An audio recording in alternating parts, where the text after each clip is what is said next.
Imagine a JRPG where the end of the world feels less like Fallout and more like grab a shift at the pizza shop, then punch a killer robot on the way home. That's Artis Impact. Made by a single Malaysian dev, Mas, it's part turn-based RPG, part slice-of-life sim, and part oddball comedy routine starring a warrior girl and her sarcastic AI sidekick. The setup is familiar. Humanity is on the brink after a war with AI.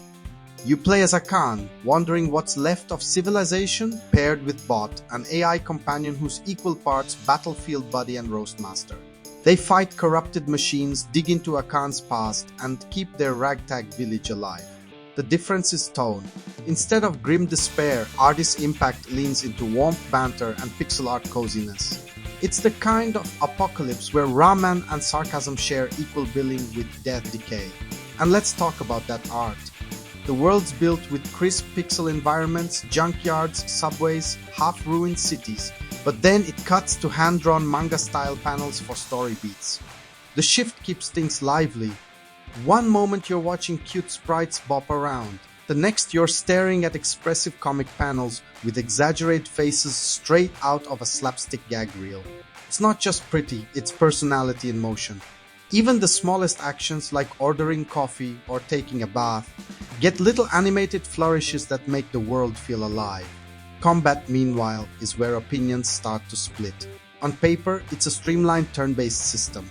A Khan swings her sword, pops arts for extra damage, guards or uses consumables. Bot chips in with skills you slot for support or offense. It's snappy and clean, number 20 layer systems or spreadsheets required. Perfect if you're here for vibes. But here's the catch. Veterans of the genre might find it thin. Regular fights often boil down to spamming the same moves, and status effects don't really shift strategy. Some reviewers even joke that combat felt like hitting auto attack with style points. Bosses do crank the difficulty, forcing you to upgrade gear and prep properly. But the moment-to-moment strategy isn't as satisfying as, say, Bravely Default or Octopath Traveler. And yet, where combat wobbles, the game world picks up the slack. This is where Mas got ambitious. You don't just fight monsters, you pick up side jobs, invest in property, build reputation, and run errands for quirky NPCs. A Khan can sling pizzas, scrub houses, or even buy businesses for passive income. She can bank her earnings, earn interest, and climb the respect ladder, unlocking extra scenes, and even a hidden ending if you max it out. It's half RPG, half life sim, and while some of the jobs are simple minigames, they inject charm and variety into what could have been a straightforward dungeon crawl. That respect system, surprisingly clever. Choices you make affect how people see a Khan, and it branches into little relationship dynamics and emotional payoffs. It's not persona-level social sim depth, but it's a neat way of tying small interactions, helping an NPC here, escorting someone there into the bigger picture. It makes the world feel less like a backdrop and more like a community worth saving. Now, not everything hits. The story starts slow, those first few hours drag before the main arc really clicks. A couple of NPCs, especially the infamous Billy the Misogynist, will test your patience with cringy dialogue. It's meant as satire, but the jokes repeat until they lose their punch. And technically there are hitches. Lag in underground maps, unresponsive inputs mid-fight, even a few bugs that forced reloads. Not game-breaking, but enough to break the flow when you're in the groove. Lengthwise, it's short and sweet.